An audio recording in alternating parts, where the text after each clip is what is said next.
Hi guys, Selamat Hari Raya to all our Muslim friends. Wishing all of you guys a blessed celebration with your loved ones. To those of you guys who tuned in to our Facebook live feed yesterday, thank you for joining us. If you missed it, you can watch the recording on either Aurizn Facebook, or I've also uploaded it on my channel as well. Okay, to sum up, Evo Enduro 2020, it's happening. It's going to be our light at the end of the tunnel. The tentative dates are set at 26th December to 3rd January. Of course, it's subject to the opening of borders, easing of travel restrictions. What being presented yesterday is the flow of events that we are looking to aim for. So what we are thinking of is we'll drive from Malaysia, cross the border, spend a night in Habjai. Our cars will then take a trailer ride all the way to Chiang Mai, where we will fly to Chiang Mai to pick up our cars from there, and after that we will drive the Mei Hong Son loop. Okay, finish that loop, we will then we will reverse the journey, fly back to Habjai. Cars will be trailered down to meet us, and then we will drive back to Malaysia. The other thing that we are busy with right now is, of course, the Volvo Car and Aurizn Eco Design Challenge. If you work in an interior design firm, if you run an interior design firm, we are offering 4 million ringgit worth of interior design contracts, okay, to be won from EcoWorld, whereby you will be given a whole floor of units to furnish according to your winning design. To participate, it's very simple. Just go through your current portfolio of work, okay, pick the best ones, post it on Facebook, post it on Instagram, tag us. Exact instructions is available online. Follow this URL. Ladies and gentlemen.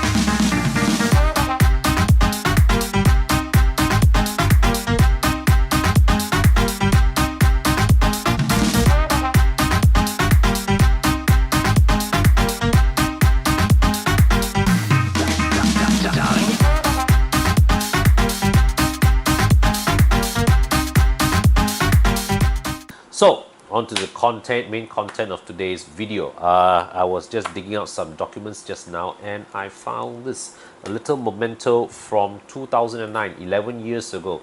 This was my first media test drive with BMW. So at that time, BMW had just launched a new range of diesel powered cars. They had the E90 320D, they had the E60 520D, they had the F01 730LD, and also they had the X3 X-Drive 20D. Now, of course, BMW, it was not their first time launching diesel cars in Malaysia. The first BMW diesel model was actually the E60 530D, which I think there's still quite a number of them on the road right now. But those cars made headlines because they were they made headline because of their outputs. 500 Newton meters of torque. I still remember that was the figure that made me go wow. You know, that was the car that really turned my attention towards diesel engines at the time, and it warmed me to the charms of diesel engines. Although I've never actually owned a diesel powered car before, but maybe I might be tempted to do so one day in the future. Okay, so yeah, then I think later on they also introduced the 525D, but I don't see many of those on our roads. The 530D sold quite okay. Then yeah, so they had the 520D, 320D, and so on. So what they did was BMW organized a media drive where they flew us to Kuala Terengganu, and we drove from Kuala Terengganu to Kuantan, then to PD, then up to Penang. Okay, the journey was, I think, about 1,000 plus kilometers or so, and the challenge was to complete that journey in one tank of diesel. Now the event organizer, the time that I went, told me that they have already, before we did it, they did the recce and the cars managed it. So it's a question of us just going through the paces and you know and doing the story and telling that you know we drove from from Terengganu to Kuantan to PD up to Penang without needing to refuel. Wow. Okay, and so I remember the this in this program book. Okay, it was 2 days of driving. So on the 9th of November, we gathered at KLIA in the evening. We flew to Terengganu. We checked in at checked in the hotel at night. Next morning, woke up. It was the Rias Heritage Marina Resort and Spa in where is that? Pulau Duyung. So next morning, woke up. I was paired with Mel Lee. He was, of course, a legend in our industry. I mean, I read his work as a teenager. So to be sitting next to him in the car, I have to admit at that time I was a bit starstruck by the moment. But yeah, he and I, we got along well. And he ended up actually offering me some side work along the way after that.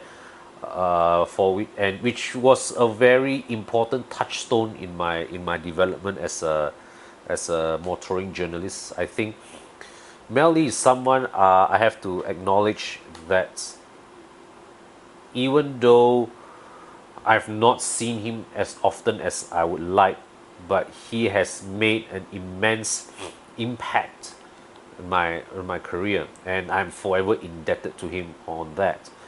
I'm also actually the other person, of course, who has a similar impact, but with whom I have a far closer connection to is, of course, YS Kong.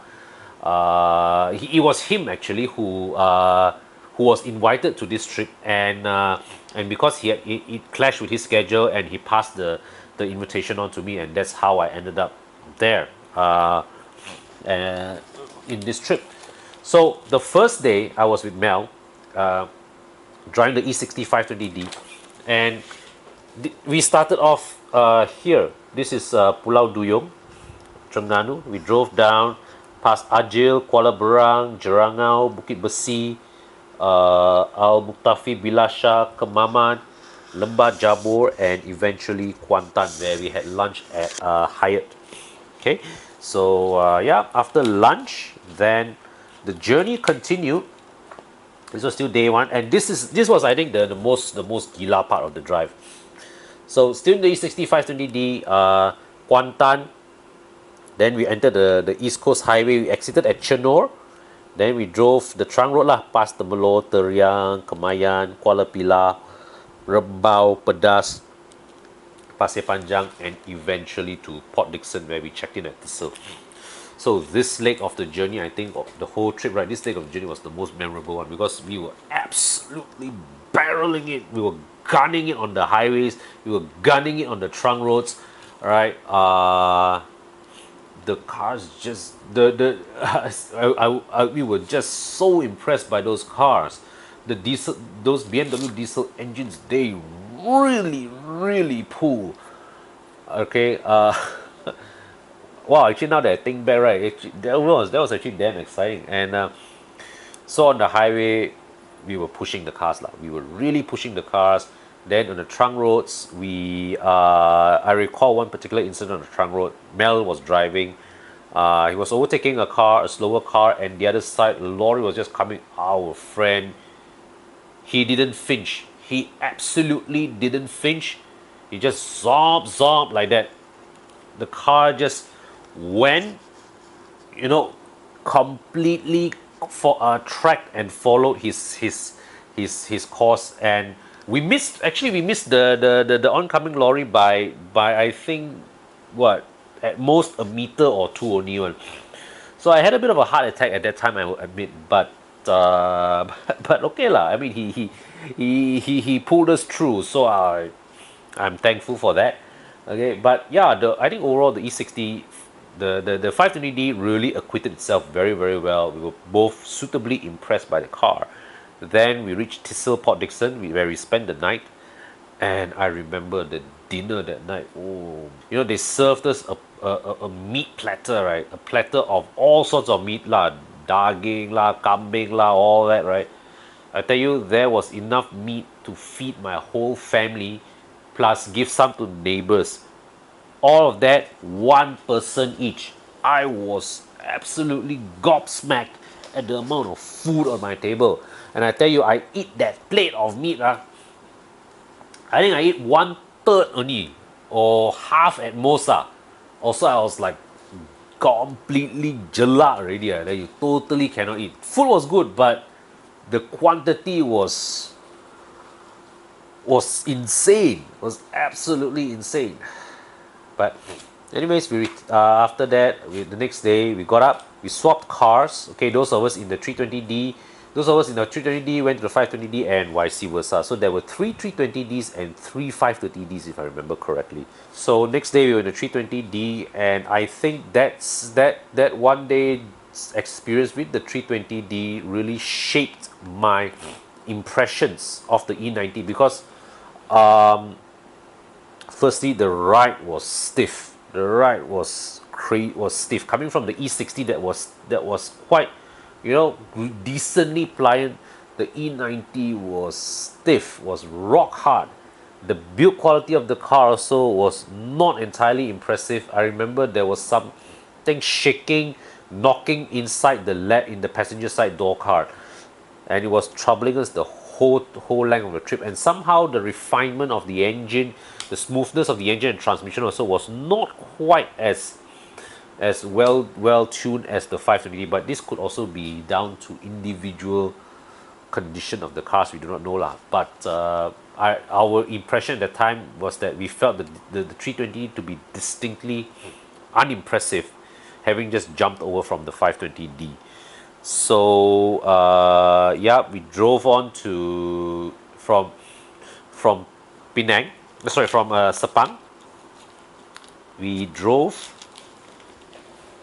the trunk roads.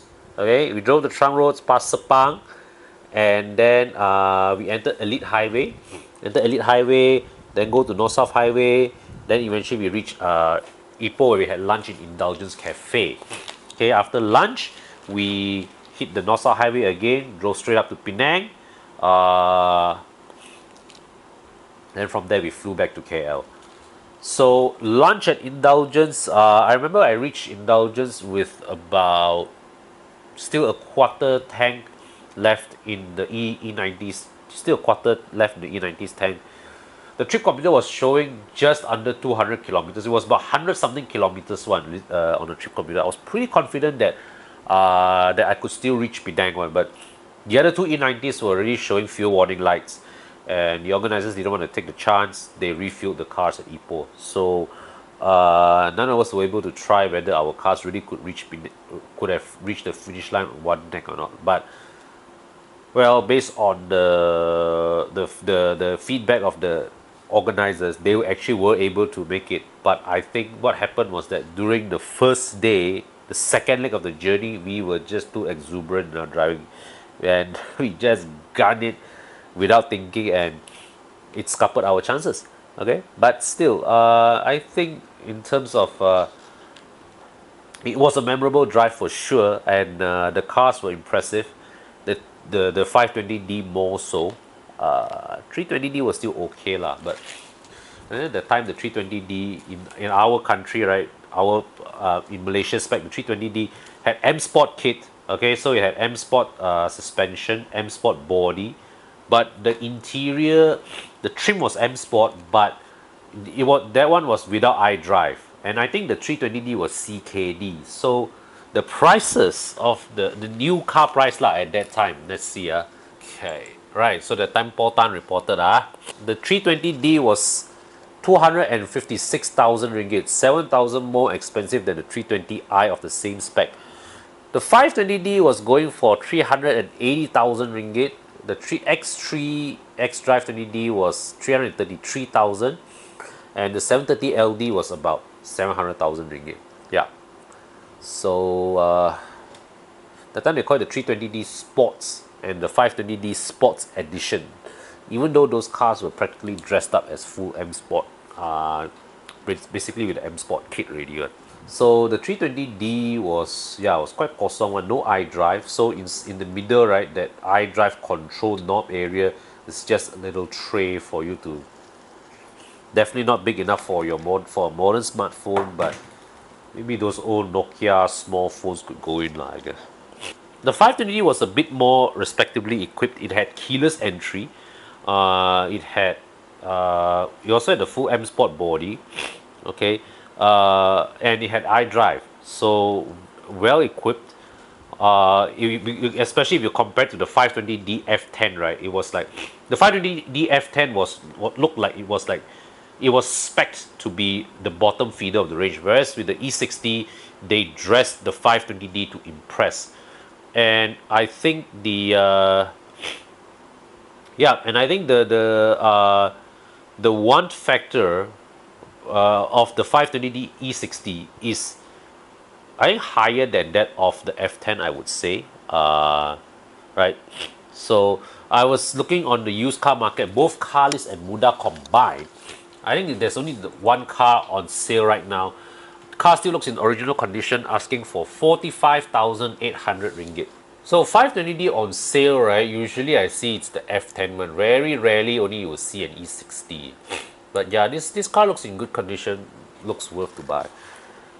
Okay, yeah. So that's a little bit of a trip down memory lane. One of my more memorable media drives early on in my career. Still keeping this memento. Maybe I'll keep this booklet for a bit longer. So yeah, that was one epic trip. Don't think I'll forget that anytime soon. Great memories. Yeah, nice cars, and I think that also helped cement my appreciation towards diesel engines. I think now that I talk about it, right, maybe one day I should really try living with a diesel car and experience it. All right, I've always been fascinated by it, but I've never gotten around to buy myself a diesel car. So yeah, definitely something I will look into one day. And yeah. Okay, guys. So that's it for today's video. Hope everybody stay home, stay safe. Okay, and once again, Selamat Hari Raya to our Muslim friends. See you in the next video. Okay, take care.